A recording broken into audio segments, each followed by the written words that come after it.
So, it's been 10 years. Became one of the longest and a controversial bars in Brooklyn, New York. Has been shut down. But the question is, why? You'll find out on the Steven Factor.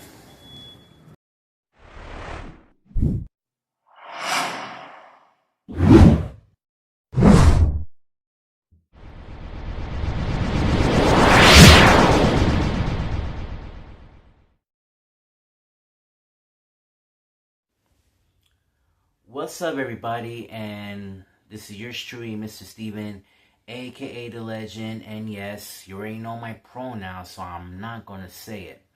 And welcome to a very special episode of The Steven Factor. Tonight, I'm getting ready for an outstanding tribute, which was so controversial in my neighborhood 10 years ago today. And it was Franklin 820. Now, Franklin 820 used to be known as, or should I say, originally known as Crow Bar. And if you don't believe me, take a look at this image. Yeah, that's me.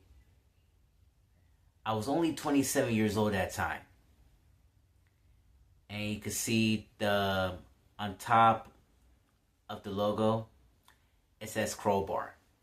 And yes, I'll read that article in just a moment. Crow Bar became as a racial controversial bar thanks to the former owner. And yes, people don't like the name. People don't give a damn. So they decided to change it anyway from Franklin 820, which is much even better. And 10 years later, it's been announced they're closing its doors on December 31st of 2025. And I really don't know why they shut it down, because the landlord decided to raise the rent because the rent is too damn high. I want to say thoughts about it, and I really don't know that this is tough to say. This is very hard to say. But I was shocked and stunned to see what the heck is going on. Let me tell you about my experience and how it went down. You see, around December 30th, I was read the note. And I read a note that said, "It's thank you." And I just realized that I know that this is overwhelming, and this is overwhelming for all of us. And we knew that something is what is really going on in this situation, but also this is sad, and it is pretty sad for all of us here. And we knew that things are not definitely go so well whatsoever. Now, I've been live here in this neighborhood for 37 years now. And my friends Emma and Lauren and myself hang out at Franklin 820. The time when I get them some gifts during a cold weather outside, and instead of the indoors, while they took care of Marty. And have a little confession to make. It was a bad idea whatsoever, because I really don't like the cold, and I shouldn't wear long johns. Number one. Number two, my buddy Jimmy texts me, and I finally get a chance to see him, meet these two female ladies, Maria and Izzy. We took a picture together for the first time, just the four of us, and it was great. And I can never forget that. And number three, Sam and India and I hang out on Franklin 820, trying a little catch up to see what is really going on at the Apostles lately. And number four of last year, Emma and I went inside, watch the NBA playoffs, and there was so many sweet memories there. Sweet memories, and I really, definitely enjoyed it. So I want to read this article for you, and I decided to share it. So it says on this letter, and it says, "Thank you, dear valued friends and partners. We are sad to announce the closure of Franklin 820, effective the end of December. This decision was not made lightly, and we want to express our deepest gratitude for your incredible support and loyalty over the past 10 years. From our first port to our last call, you are a wonderful community. We have this place truly special. We have shared countless laughs, celebrating milestones, and created and cherished memories within these walls. And for that, we are eternally grateful that you made us your go-to spot. We invite you to support us before we close our doors. Let's raise a glass together and celebrate the wonderful times we shared. Thanks for everything." And it was a wonderful hit before they finally changed the name. Now, let's talking about the original Crowbar. And like I said, it was very controversial 10 years ago. Now, I already explained Emma and Lauren on the group chat. And there's so many controversies about what really happened since 10 years ago that they didn't really know about. But just remember, Emma and Lauren were young that time. So I decided to try and refresh the memory. So yesterday, Emma didn't even know what the hell was going on. So I explained to her what's really happened. Now, just want to let you know, on the 7th season, 10 years ago, today, that I told you about on the season premiere, that Crowbar is based on the late Jim Crow. That's number one. But also, Crowbar is based on our neighborhood, originally known as Crow Hill. And now Crow Hill changed it to Crown Heights. Just like Crowbar changed it to Franklin 820. It feels like Back to the Future, right? So it is. So this is the article from Patch. And this article took place on Tuesday, March 14th, 2017. 10 years ago. And the article goes like this. Crown Heights Bar with the racist name appears to have changed it. The sign outside of Crowbar has been replaced with one that says Franklin 820. Crowbar, a drinking hole in Crown Heights, whose name some neighbors consider it to be racist, has apparently changed its name to more inconspicuous Franklin 820, months after the bar's owner brushed over the criticism that its former name was derogatory.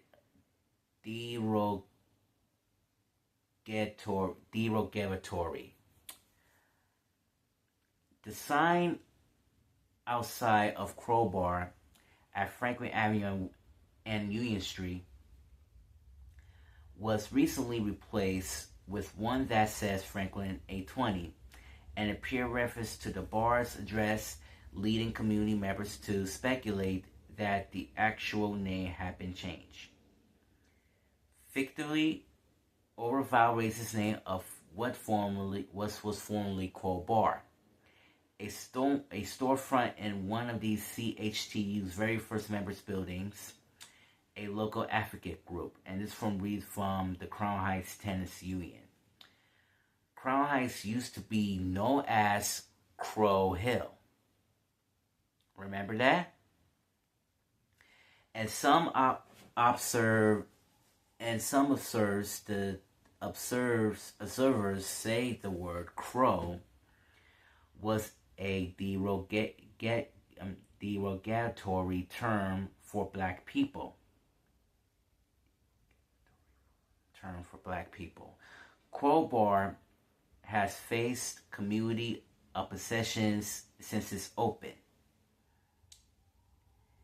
Jim Search posted a video of workers changing out the sign on Monday afternoon, and the video is no longer. So yeah. A call from Patch to Crowbar on Tuesday afternoon was not immediately returned, and the message was left on a day when the snow and sleet was raining down and nearly the entire city was at a standstill. It was not immediately clear whether Crowbar was open Tuesday. They update this story if we hear back. Owner Dan Wibley defended the name when the bar first opened. And he said, and I quote, "If people are offended, I'm sorry. It is not the intention of it, but it's a free world, I guess." In a statement on Gothamist on Tuesday, Wibley said he still owns the bar but just changed the name. "It was a significant and regrettable oversight on my part not to have done my due diligence in learning the negative aspects of the neighborhood history." He added, "I remain committed to Crown Heights and Franklin Avenue and offering welcome atmosphere with affordable food and drink with newly reopened 820 Franklin, also known as Franklin 820.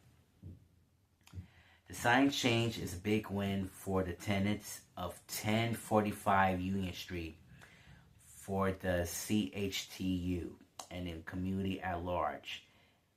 Esteban Giron, an organization of Crown Heights Tenants Union, told Patch, "We are glad our demands was met and that the owner decided to stop disrespecting his new neighbors, but after a year of fighting, I don't think he deserves a pat on the back for simply deciding not to act like a racist a-hole."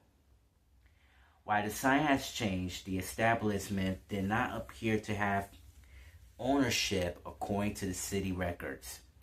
Its state liquor license is still active under the name Crowbar Incorporated. The voicemail message at the number list for the bar identified the location as Crowbar. When Patch dialed and the message direct callers to crowbar820.com, which is not completely existed anymore. The website now shows a message that site deleted. Franklin820.com, through advertising a bar at the same location, and includes the aforementioned phone number. When the bar opened in September, people in the neighborhood were unhappy with the name. I mean, in a black neighborhood, of all the names that there is, that's the name you choose.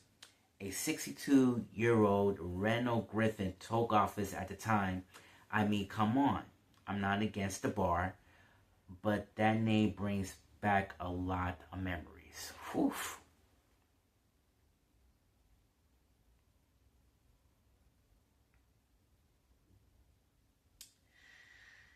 That was 10 years ago. And the owner, it was disappointed that what he just did. It was one of the worstest,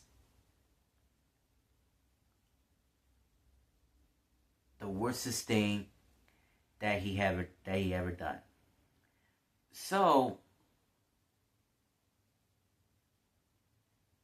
it was, after what he did, it was completely inappropriate. And what he knew that he needs to judging the book while it's covered. But also he needs to learn the history, what Crown Heights was supposed to be. And this is why I cannot stand people like this. And especially all the people who lives in this neighborhood. Y'all need to learn more about history. And that is the most important thing. Let's pretend that I'm a white guy, find a perfect space for the bar to come over, and look what happened. They want to change a stupid name. A racial name, which is people made uncomfortable. And all the people decided, dude, what kind of name is that? Change the name. And I said, sorry, I will change the name. I will not going to change the name. This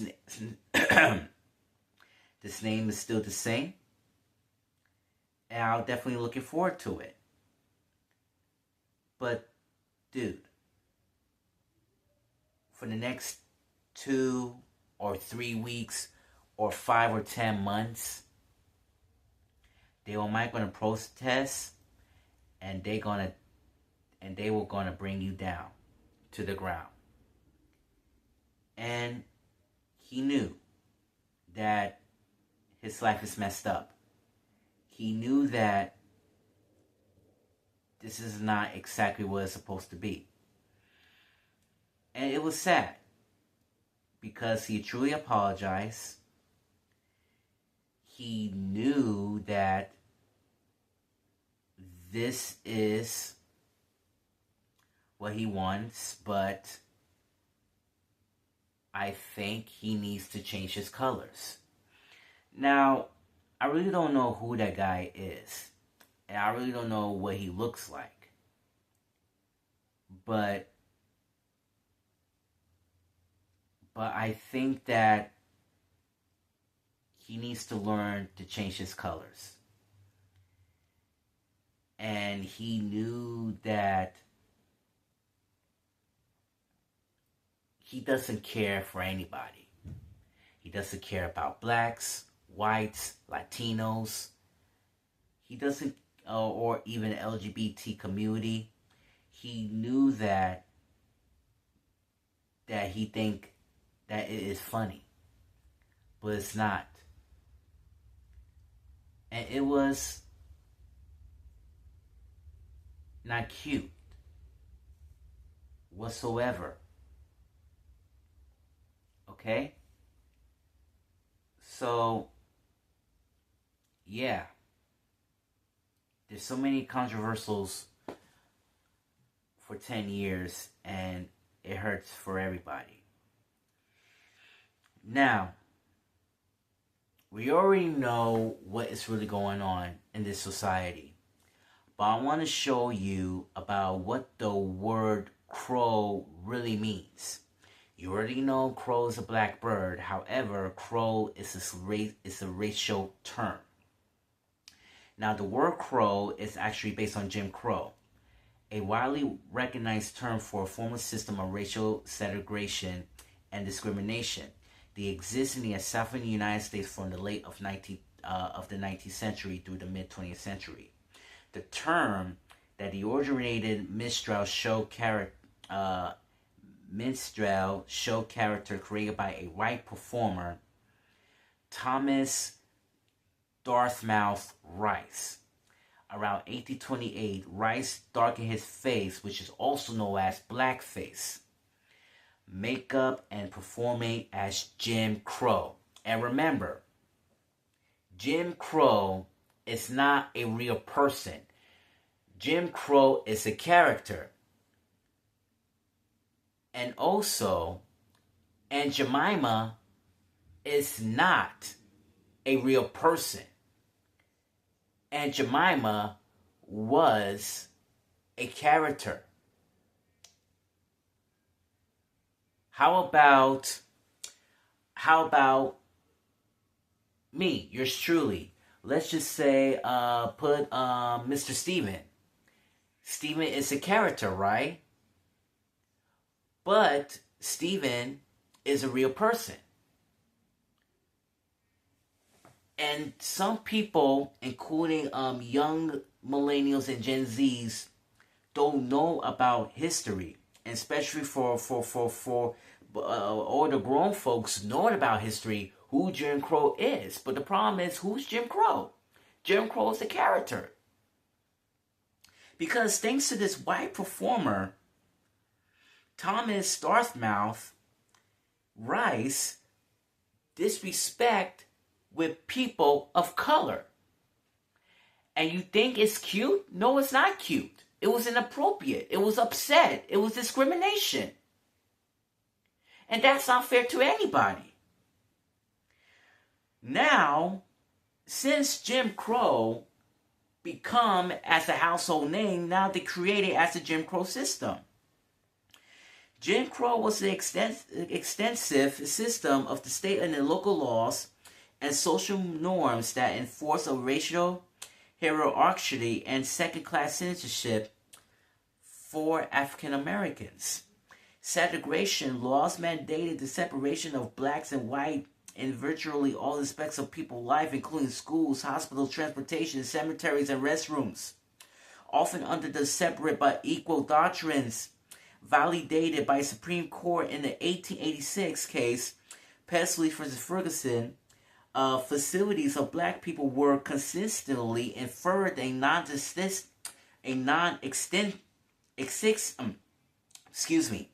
non-existent compared to those for whites. Disenfranchisement.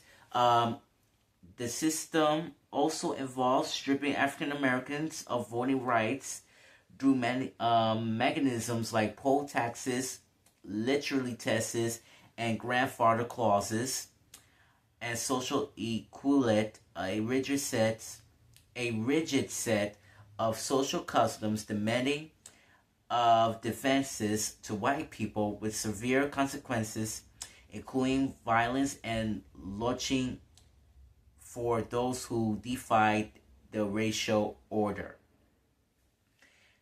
The end of Jim Crow. The Jim Crow system was gradually dismantled by the efforts of the Civil Rights Movement and Supreme Court ruling for Brown versus the Board of Education of 1954, which declared segregated schools unconstitutional, and the passage of the landmark federal legislation. The Civil Rights Act of 1964 banned segregation in the public accommodations and outlawed employment discriminations. The Voting Rights of 1965 eliminated discriminatory practice used to deny African Americans their rights to vote.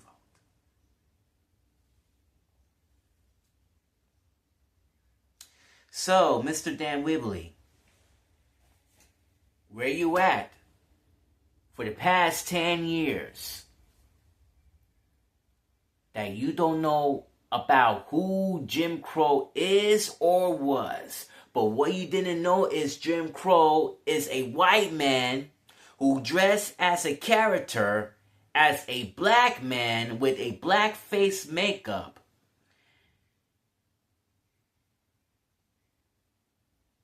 And how silly that you really get. How silly that you really get. What you did was completely inappropriate. You put the word crowbar right here in this community, my neighborhood that I grew up with in 37 years. And you don't see the light. You don't see to care about people of color. You just don't see people that they treat you like a jerk. Where the hell are you now for the next for 10 years ago? But where are you today and 10 years later? Are you working for another job? Are you working for the photography? Or something? Because I'm not a fan of your bar anymore. And let me tell you something, man. What you did was wrong. And a discrimination to this country and our neighborhood. And that's it. And it was sad. I mean, why? Why? Why?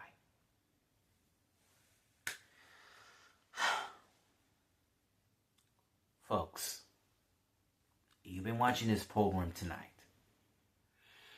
And especially for all your millennials and Gen Zs alike.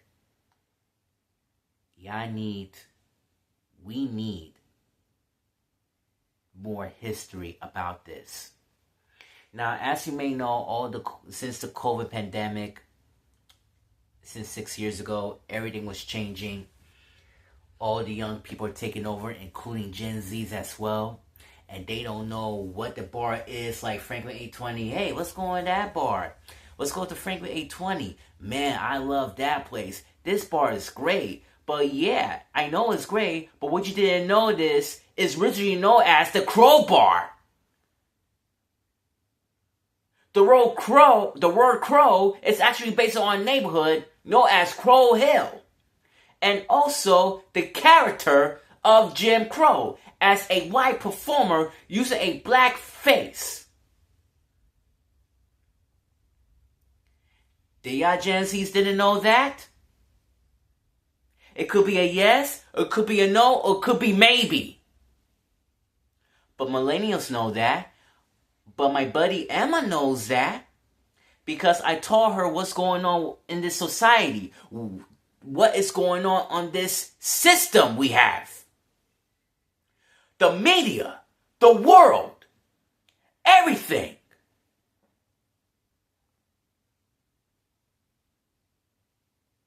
Y'all need to teach young folks about what history is all about.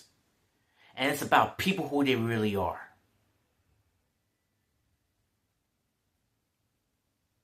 So here's a question. Did I offend of this bar? It could be a yes, it could be a no, or it could be in between. Well, the answer, my friend, is no. I'm not a fan of the bar. That's number one. Number two, I really appreciate they changed the name, which is more PG rated. And number three, I don't believe that the owner doesn't give up Sweet Honey Iced Tea. But I do the Fan of Fancy Free at Fort Greene, the home of Legend Madness, and this will be my third year for the next 2 months. And I'll be ready for it. And it was a good atmosphere, better than Franklin 820. So, let me tell you something. Franklin 820, I know 10 years, you have a little bit of ups and downs, and the landlord decided trying to kick your asses out. It is pretty sad, and I wish you nothing but the best. But this is not your fault. It's the owner's fault. And that's the bottom line. If you learn more about this channel, please hit the subscribe button and click the notification bell to see my latest videos. And also the like button as well. Yeah, this is a revisit episode, yo. And 10 years was hell. And also, it is my 15th season. I've been doing this show for 15 years now. And I know very well. Because history is very important to all of us. And we need more history like this. Because we need to learn and grow. This is yours truly, Mr. Steven, saying Todo para la familia, and thank you for watching the Steven Factor. One love, peace, thank you.